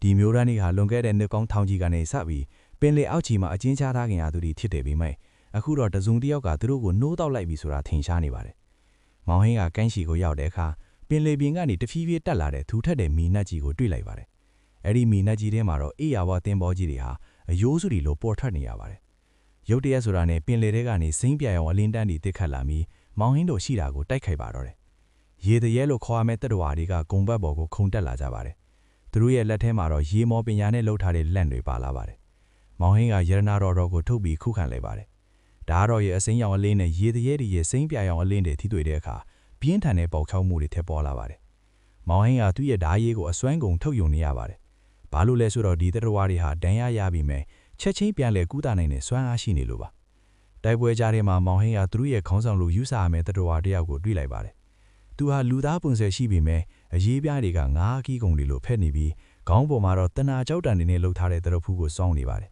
။လူသားရဲ့မင်းရဲ့ဓာကငါတို့ရဲ့ဘရင်ကြီးကိုနှိုးတော့ဖို့အတွက်နောက်ဆုံးသောစွမ်းအားပဲလို့အဲ့ဒီတတော်ကလူစကားနဲ့ပြောလိုက်ပါတယ်။မောင်ဟင်းကအံ့ဩတော့ပါတယ်။ရတနာတော်ဟာတိုက်ပြည်ကိုကာကွယ်ဖို့တင်မဟုတ်ပဲရန်သူတွေအတွက်လည်းလိုချင်စရာရတနာတစ်ခုဖြစ်နေတာပါ။တိုက်ပွဲကပြင်းထန်လာတဲ့အမျှမောင်ဟင်းရဲ့ရဲဘော်ရဲဘက်တွေဟာဒဏ်ရာရကုန်ကြပါတယ်။မောင်ဟင်းရဲ့အချင်းဒီမဟန်တာကိုတီးလိုက်တာနဲ့သူ့ရဲ့ဓာတော်ကိုမြေပြင်မှာစိုက်ပြီးကောင်းကင်ရဲ့အလင်းတရန်အီကိုဖန်တီးလိုက်ပါတယ်။အဲ့ဒီအလင်းတရန်အီကရန်သူတွေကိုခဏတဟန်တာပေးနေပါတယ်။သူဟာဒဏ်ရာရသူတွေကိုကေထုတ်ပြီးတောအုပ်ထဲကိုစုတ်ခွာခဲ့ရပါတယ်။ဒါဟာမောင်ဟင်းရဲ့အတွက်ပထမဦးဆုံးစုတ်ခွာရတဲ့တိုက်ပွဲဖြစ်ပါတယ်။ညရောက်တဲ့အခါမှာမောင်ဟင်းကတောအုပ်ထဲမှာစခန်းချောင်းနေရင်သူ့ရဲ့ဓာတော်ကိုကြည့်နေမိပါတယ်။ဓာတော်ဟာအရင်လိုတောက်ပါချင်းမရှိတော့ပဲမိန်ဖြောနေတာကိုသူသတိထားမိပါတယ်။ရန်သူတွေရဲ့ရေမော်ပညာကဓာတော်ရဲ့စွမ်းအားတွေကိုစုပ်ယူနေသလားလို့သူတန်တရားဝင်လာပါတယ်။အဲ့ဒီချိန်မှာပဲလေထဲကနေအကျွမ်းကျင်ရှိတဲ့အနံ့တစ်ခုရလာပါတယ်။ဝိဇာကြီးရဲ့အငွေသက်ပါ။ဒါပေမဲ့ဝိဇာကြီးဟာကိုယ်ထင်မပြပဲလေထဲကနေစကားသံပဲလွတ်လိုက်ပါတယ်။မောင်ဟင်းမင်းရဲ့ဓာမှာရှိတဲ့စွမ်းအားကကုံမီပေါ်မှာပဲအစွမ်းထက်တာ။ပင်လေရဲ့စွမ်းအားကိုရင်ဆိုင်ဖို့ဆိုရင်မင်းရဲ့နှလုံးသားထဲမှာတမှုတရရဲ့ကရုဏာကိုရှာဖွေရမယ်လို့ဝိဇာကြီးကပြောပါတယ်။မောင်ဟင်းကဝိဇာကြီးရဲ့စကားကိုအတိတ်ပဲဖော်ဖို့ကိုးစားပါတယ်။တမှုတရကရုဏာဆိုတာဘာလဲ။သူဟာနောက်တနေ့မနက်မှာတယောက်တည်းကန်းရှည်ကိုပြန်သွားပါတယ်။အဲ့ဒီမှာသူတွေးလိုက်တာကတော့ရေထဲမှာတန်ရာရပြီးတက်လာတဲ့ရေတရက်လေးတစ်ကောင်ပါ။ရဲဘော်တွေကတက်ထွေဖို့ပြင်ပေမဲ့မောင်ဟင်းကတားလိုက်ပါတယ်။သူဟာဓာတော်ရဲ့အလင်းစွမ်းရတွေကိုအနှဲငယ်သုံးပြီးအဲ့ဒီရေတရက်လေးရဲ့တန်ရာကိုကုသပေးလိုက်ပါတယ်။အဲ့ဒီခိုက်ကမှပဲထူးချမ်းတာကဓာတော်ကပြန်လဲတောက်ပါလာပါတယ်။ဒါဝိဇာကြီးပြောတဲ့ကရုဏာပါပဲ။ရန်သူကိုတက်ဖြတ်ဖို့တင်မဟုတ်ပဲကဲတင်ဖွဲ့တဲ့စွမ်းအားကိုသုံးလိုက်တဲ့အခါဓာတော်ကပိုပြီးအစွမ်းထက်လာတာပါ။အဲ့ဒီရေတရက်လေးကတတိယလာတဲ့အခါမောင်ဟင်းကိုကြောက်လန့်တကြားကြည့်ပြီးမယ်မောင်ဟင်းရဲ့ငင်းချမ်းတဲ့မဲ့ဝန်းတွေကြောင့်စိတ်အေးသွားပုံရပါတယ်။သူဟာရေထဲကိုပြန်မစင်းခင်မောင်ဟင်းကိုထူးဆန်းတဲ့ပလဲလုံးလေးတစ်လုံးကိုပေးသွားပါတယ်။အဲ့ဒီပလဲလုံးဟာရေထဲမှာအသက်ရှူနိုင်စေတဲ့အစွမ်းရှိတယ်ဆိုတာမောင်ဟင်းခံစားသိရှိလိုက်ပါတယ်။မောင်ဟင်းကအခုတော့ရန်သူရဲ့စခန်းရှိတာပင်လေအောက်ခြေကိုသွားဖို့ဆုံးဖြတ်လိုက်ပါတယ်။ဒါဟာအလွန်အန္တရာယ်များတဲ့အလုပ်ဖြစ်ပြီးမယ်။တိုင်းပြည်ကိုကာကွယ်ဖို့ဆိုရင်ရန်သူရဲ့ဘယုံချက်ကိုဖျက်ဆီးရမှာပါ။သူဟာပလဲလုံးကိုပါဇက်ထဲငုံပြီးရေထဲကိုခုန်ဆင်းလိုက်ပါတယ်။ရေအောက်ကကဘာဟာသူ့တခါမှမမြင်ဘူးတဲ့ထူးခြားတဲ့အလှတရားတွေနဲ့ပြည့်နေပြီမယ်အမောင်တူးစွမ်းအားတွေကတော့အနှံ့ဘားမှရှိနေပါတယ်။သူဟာဝေးလံလာတဲ့နေရာမှာရှိတဲ့ပင်လယ်ရေမော်နန်းတော်ကြီးကိုတွေ့လိုက်ပါတယ်။အဲ့ဒီနန်းတော်ထဲမှာတော့အမတ်ကြီးထပ်ပိုးပြီးအစွမ်းထက်တဲ့ပင်လယ်ဘီရင်ကြီးဟာနိုးတော့ဖို့ပြင်းစင်နေတာကိုတွေ့လိုက်ပါတယ်။သူရဲ့ပတ်လည်မှာတော့ကုန်းမောင်ပီကနေဖမ်းဆီးလာတဲ့ရွာသားတွေကိုကျွန်းပြူထားတာကိုတွေ့လိုက်ပါတယ်။မောင်ဟင်းရဲ့ရင်ထဲမှာဒေါသတွေတောက်လောင်လာပါတယ်။သူဟာရတနာတော်ကိုထုတ်ပေးလိုက်တဲ့အခါရေအောက်တစ်ခုလုံးဟာအစိမ်းရောင်အလင်းသားနေနဲ့လင်းထိန်သွားပါတယ်။ဒါဟာရေအောက်တစ်ခုလုံးမှာပထမဦးဆုံးဖြစ်ပေါ်လာတဲ့ကုန်းမြေတန်းရဲ့အလင်းတန်းပါ။မောင်ဟင်းကရေတည်းရဲ့စစ်တည်းတော်ထောင်ပေါင်းများစွာကိုတယောက်တည်းရင်ဆိုင်ရပါတော့တယ်။ဒါပေမဲ့ဒီတစ်ချိန်မှာတော့သူဟာအရင်ကတည်းပိုးပြီးတည်ငြိမ်နေပါတယ်။သူ့ရဲ့ဓာတ်ကြိတ်တိုင်းဟာရင်သူကိုတက်ဖြတ်ဖို့တင်မဟုတ်သူတို့ကိုထိန်းချုပ်ထားတဲ့အမှောင်မှန်တော်တွေကိုဖျက်ဆီးပင်နေတာပါ။တိုက်ပွဲကပိုပြီးပြင်းထန်လာတဲ့အမျှပင်လယ်အောက်ခြေကကြောက်ဆောင်တွေကပြိုလဲလာပါတယ်။မောင်ဟင်းကပင်လယ်ဘရင်ကြီးရဲ့ရှေ့ကိုရောက်ရှိသွားပါတယ်။ပင်လယ်ဘရင်ကြီးဟာအေးရဝါသုံးခွေလန်ကြီးကိုကိုင်းပြီးမောင်ဟင်းကိုစောင့်ကြိုနေပါတယ်။လူသားရဲ့မင်းရဲ့အလင်းကဒီရေအောက်မှာဘလောက်တာခံမလဲကြည့်ကြတာပေါ့လို့သူကဟင်းဟောက်လိုက်ပါတယ်။မောင်ဟင်းနဲ့ပင်လယ်ဘရင်ကြီးတို့ရဲ့တိုက်ပွဲဟာပင်လယ်ပြင်တစ်ခုလုံးမှာလိုင်းကြီးတွေဖြစ်ပေါ်စေတဲ့အထိပြင်းထန်လာပါတယ်။နေပြည်တော်ကလူတွေဟာကန့်စီမှာဖြစ်ပေါ်နေတဲ့ထူးခြားတဲ့လိုင်းလုံးကြီးတွေကိုကြည့်ပြီးမောင်ဟင်းရဲ့တဲ့ဆူတောင်းမိနေကြပါတယ်။မောင်ဟင်းကပင်လယ်ဘရင်ကြီးရဲ့တိုက်ခိုက်မှုတွေကြောင့်ဒဏ်ရာအပြင်းထန်ရလာပါတယ်။သူ့ရဲ့ပလဲလုံးကလည်းဆွမ်းအားတွေကုံဆုံးလာပြီးမို့အသက်ရှူဖို့ခက်ခဲလာပါတယ်။အဲ့ဒီအခိုက်အတန့်မှာပဲသူဟာမင်းသမီးရဲ့မျက်နှာနဲ့တိုင်းပြည်ကပြည်သူတွေရဲ့မျက်နှာတွေကိုမြင်အောင်လာပါတယ်။သူဟာသူ့ရဲ့အသက်စီးပွင့်ကိုဓာတ်တော်တွေကိုပုံအောက်ပြီးထည့်လိုက်ပါတယ်။ဓာတ်တော်စီကနေထွက်ပေါ်လာတဲ့အလင်းတန်းကရေထုကြီးကိုနှစ်ချမ်းကွဲပြီးတော့ထည့်သွားပါတယ်။ဒါဟာငါရဲ့အသက်ဒါဟာငါရဲ့တိုင်းပြည်လိုမောင်ဟင်းကစိတ်ထဲကနေအော်ဟစ်ပြီးပင်တပီရင်ကြီးရဲ့ရင်ဘက်မှာမော့ကြောက်တုံးကိုထိုးဆိုင်လိုက်ပါတယ်။ ပြင်းထန်တဲ့အလင်းပေါက်ချောက်မှုရဲ့ဖြစ်ပေါ်ပြီးရေအောက်နန်းတော်ကြီးဟာပြိုကျပျက်စီးသွားပါတယ်အမောင်တူစွားတွေဟာလည်းလေထဲမှာပျောက်ကွယ်သွားပါတော့တယ်မောင်ဟင်းကတတိလက်ပြီးရေမျက်နှာပြင်ပုံကိုတဖြည်းဖြည်းပိုလို့ပိုတက်လာပါတယ်သူနိုးလာတဲ့အခါမှာတော့သူဟာကန့်စီမှာရောက်နေပြီးသူ့ရဲ့အနားမှာတော့မင်းသမီးနော်ကလီယာဒီဗီကမင်းရည်တွေနဲ့စောင့်နေတာကိုတွေ့လိုက်ပါတယ်ရန်သူတင်ပေါ်ကြီးလေးဟာပျောက်ကွယ်သွားပြီးပင်လယ်ပင်ကလည်းအရင်လိုပြလွန်အေးချမ်းသွားပါပြီမောင်ဟင်းကအောင်ပွဲရပြီမိုင်းသူ့ရဲ့ရတနာတော်ကတော့ကျူးခဲ့သွားခဲ့ပါတယ်ဒါကတော့ကျူးခဲ့သွားပြီမင်းသမီးကျွန်တော်တိုင်းပြည်ကိုကာကွယ်ဖို့လက်နဲ့မရှိတော့ဘူးလို့မောင်ဟင်းကအားမရှိတဲ့အတန်းနဲ့ပြောလိုက်ပါတယ်ဒါပေမဲ့မင်းသမီးကသူ့ရဲ့လက်ကိုတင်းတင်းဆုပ်ပြီးမဟုတ်ပါဘူးမောင်ဟင်းရှင်ဟာကိုယ်တိုင်တိုင်းပြည်ရဲ့ဓာတ်တော်ဖြစ်နေပါပြီလက်နက်ကအရင်မကြည့်ဘူးရှင်ရဲ့စိတ်ထန်းထက်ကသာတကယ်အစွမ်းထက်တဲ့ယတနာပါလို့ပြန်ပြောလိုက်ပါတယ်မောင်ဟင်းကကောင်းကင်ယံကနေရောင်ကြီးကိုကြည့်ပြီးတက်ပင်ချလိုက်ပါတယ်အမောင်သူ့ကိုအနံ့ရခဲ့ပြီးမြဲရှေ့မှာဘလို့စင်ကိုးတွေဥရှိရုံလဲသူမသိပါဘူးသူသိတာကတော့ဘလို့အခြေအနေမျိုးမှာပဲဖြစ်ဖြစ်သူဟာဒီတိုင်းတည်းအကတဲ့ထိုင်းလွာတူအဖြစ်ဆက်လက်တည်ရှိနေမှာပဲဖြစ်ပါတယ်အော်ဝဲကနခန်းသားတွေကြားမှာမောင်ဟင်းဟာအဝေးကဝိဇာတောင်တန်းကိုလမ်းကြည့်လိုက်ပါတယ်အဲ့ဒီမှာဝိဇာကြီးကသူ့ကိုပြုံးပြီးကြည့်နေတယ်လို့ခန်းစားလိုက်ရပါတယ်ဇလန်းကဒီမှာတင်ပြီးဆုံးသွားတာလားဒါမှမဟုတ်ပိုပြီးကြီးမားတဲ့ဆွဲမစံစားတဲ့နေရဲ့အစပြုမှုလားမောင်ဟင်းရဲ့သူ့ရဲ့ဂေါကဘာကြီးထဲမှာတော့အမှန်တရားအတွက်တိုက်ကွေးတွေဟာအမြဲတမ်းဆက်ရှိနေမှာပဲဖြစ်ပါတယ်